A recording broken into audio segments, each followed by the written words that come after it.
Salut YouTube, j'espère que tu vas bien. Je suis très content de te retrouver aujourd'hui enfin pour un nouvel épisode des Chroniques du sexe. Oui, bon, quasi 9 mois d'absence, presque le temps de faire un enfant. Heureusement, tu me diras, j'aime pas les gosses, donc ça arrange bien les choses.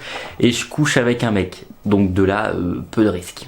On se retrouve donc aujourd'hui pour parler du sexe au Moyen-Âge. J'espère que tu es prêt. On y va, c'est parti, allez, suis-moi, c'est maintenant.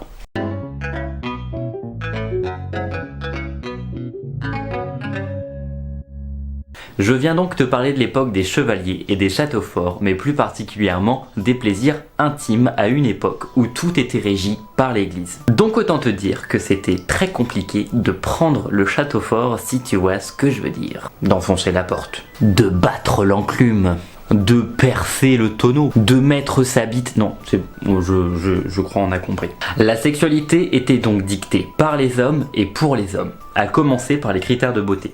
Que les hommes soient beaux, on s'en battait le coquillage, mais pour les femmes, c'était une autre affaire. Il fallait qu'elles aient la peau blanche, les cheveux longs et blonds, des lèvres rouges, des petits seins ronds et fermes et un cul de jument. C'est pas moi qui le dis, c'était les mecs en armure. Et si vous me parlez de beauté intérieure, elle était prise en compte à l'époque. À savoir juste que si tu étais moche extérieurement parlant, tu étais également moche à l'intérieur. Désolé.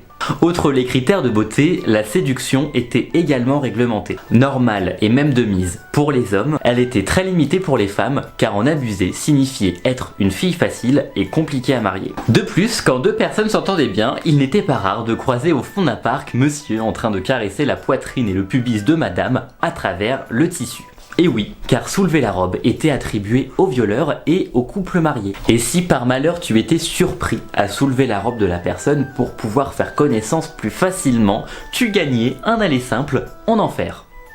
Ça, c'était selon l'église.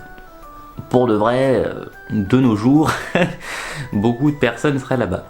Mais la bêtise de l'église ne s'arrête pas là, et non. L'acte sexuel en lui-même était très réglementé. Interdit la veille, le jour et le lendemain des fêtes. Interdit les week-ends et les semaines saintes. Tu pouvais tirer ton coup tous les 6 semaines le jeudi matin. Mais pas n'importe comment.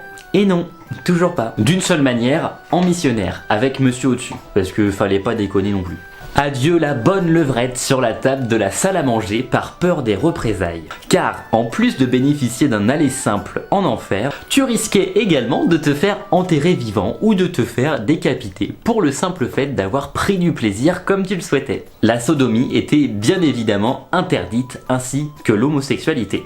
Non réprimandé chez les femmes, car tu comprends, ça ne causait pas de tort à la lignée et ça pouvait en exciter certains. Si tu avais le malheur d'être un mec qui aimait un autre gars, tu risquais qu'on te prive d'eau et de nourriture pendant une dizaine d'années. Oui, une chose qu'on ne peut pas retirer à l'époque, c'est qu'ils étaient très imaginatifs pour les peines de mort.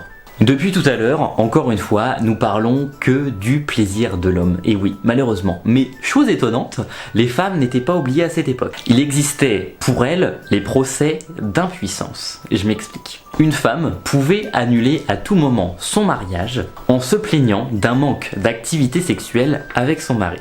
Le procès se déroulait de la manière suivante. La femme commençait par expliquer les faits à une cour composée de juges, de médecins et de personnes lambda. Arrivait ensuite le tour de l'homme où cette fois-ci la cour posait des questions allant de comment tu vas aujourd'hui jusqu'à est-ce que tu peux bander le plus longtemps possible. On examinait ensuite son corps de haut en bas totalement nu parce que c'est mieux pour les petits détails. Et après ça, plus qu'un seul recours pour rendre un verdict. Le procès par le sexe. Le couple se mettait donc dans un lit éclairé d'une 50aine de bougies et toujours en présence de cette même cour et devait réaliser un acte d'amour. Ils devaient baiser. Clairement, c'était la dernière chance. Et ces 50 personnes étaient là pour savoir si les choses étaient bien faites, s'il faisait correctement les choses, s'il procurait assez de plaisir à madame et s'il éjaculait bien.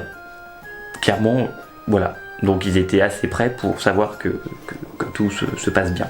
2 verdicts possibles à la fin donc de cet exercice, soit l'homme échouait, et dans ce cas il était humilié publiquement par tout le monde, ou du coup la femme échouait, et à son tour l'homme pouvait humilier la femme en public. En t'expliquant tout cela YouTube, je me dis que même si nous vivons dans une époque qui n'est pas encore parfaite, je me dis qu'heureusement que nous sommes loin derrière celle-ci où il n'était pas bon vivre d'être une femme, un homosexuel ou encore d'être moche. Mais attends, est-ce que tout ça a réellement changé depuis ? Et voilà YouTube, les chroniques du sexe, c'est déjà terminé. J'espère que tu as apprécié en découvrir un peu plus sur l'histoire de la sexualité. Je te laisse le soin de t'abonner à la chaîne, de partager cette vidéo, de laisser un commentaire et un pouce en l'air. Sur ce, je te dis à la semaine prochaine, je te fais plein de bisous et surtout n'oublie pas de sortir couvert. Mon bouton et moi, on te kiffe.